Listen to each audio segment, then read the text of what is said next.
Voilà, troisième jour. Donc on a commencé avec les grottes de la cave. On commence par un petit train. La cave en un seul mot, c'est le nom de la commune. On commence par prendre un train qui nous amène à l'intérieur de la grotte et après tout se fait à pied. C'est vraiment une grotte qui est très belle. C'est une visite qui dure près d'1h15. Ils nous ont expliqué en gros ce que c'était des stalagmites, des stalactites, des colonnes, des draperies et des excentriques. On a vu aussi une sorte de ce qu'ils appellent une cascade pétrifiée, puis avec toujours des effets de lumière. Une fois ils ont appelé ça la lumière noire, la salle de la lumière noire, où il y avait une très faible lumière et en fin de compte on voyait tous des petits points lumineux qui correspondaient à la goutte qui était au bout de chaque mini stalactite et ça faisait tous des petits points lumineux dans le noir, c'était très joli. Il y a des endroits où il y avait de l'eau, d'autres oui, non. Beaucoup d'eau. On voyait l'eau qui coule aussi. S'ils pensent qu'il doit avoir une nappe ou un truc comme ça. Enfin on n'a pas vu l'eau qui coule, on a vu des gouttes, des gouttes tomber du plafond. En sortant donc on allait dans un resto qui est juste à côté du parking et ensuite nous sommes donc partis au Préhisto Dino Park. C'est un parc à l'extérieur, donc sachant qu'il pleuvait vraiment pas mal, on a attendu que la pluie se calme. Et pendant ce temps-là, mon père a fait une petite sieste dans la voiture. Ça c'est pas obligé de le dire. Il y a Rémi qui dort derrière. Voilà les courageux enfants. Voilà. Très fatigant les vacances. Et donc le parc commence par expliquer en fait la création de la Terre avec les premiers êtres vivants à être arrivés. Donc on arrive aux dinosaures, on voit extinction et puis ensuite le début de notre ère entre guillemets avec les singes, les hommes préhistoriques et qui remonte vraiment jusqu'à l'Homo sapiens. Donc la visite est chronologique. Voilà, c'est ça. Depuis la création de la Terre jusqu'à nos jours. Donc nous avons eu le plaisir d'avoir une petite vidéo de Rémi en Stéphane Bern, comme l'année dernière nous l'avons eu durant la visite du volcan de l'Antégie. Donc cette fois-ci c'était au Préhisto Dino Park. Nous repartons demain et avant de partir nous allons faire la grotte des merveilles. Je vous dis à demain. Si on peut dire ça. Dernière petite chose, si vous avez la possibilité de visiter la Dordogne, c'est vraiment un département qui est vraiment magnifique, surtout si vous aimez tout ce qui est médiéval. Il y a énormément de villages qui sont restés dans le style moyenâgeux, il y a beaucoup de châteaux aussi à visiter, en plus d'avoir tout ce qui est préhistoire. Et on peut même se baigner. Et ce que tu as oublié de préciser, c'est que ton père a réalisé son rêve hier à la sortie du musée de l'exposition Dino Park, puisque dans la boutique, il vendait des moulages de crânes d'hommes préhistoriques. Alors forcément, j'en ai procuré le crâne de Lucie. Voilà, Australopithèque. Forcément, hein, c'est une reconstitution, ce n'est pas le vrai. Je vous mettrai la photo juste à côté de mon père, là. Bon voilà, et puis je vous laisse avec les vidéos que j'ai prises durant la journée. Voilà, salut!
Bonjour à toutes et à tous.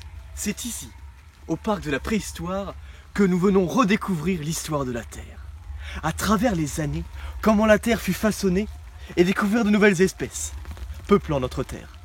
Je vous propose, dans cette émission spéciale, de venir découvrir ou de redécouvrir l'histoire de notre planète. Venez avec moi dans un immense et incroyable voyage.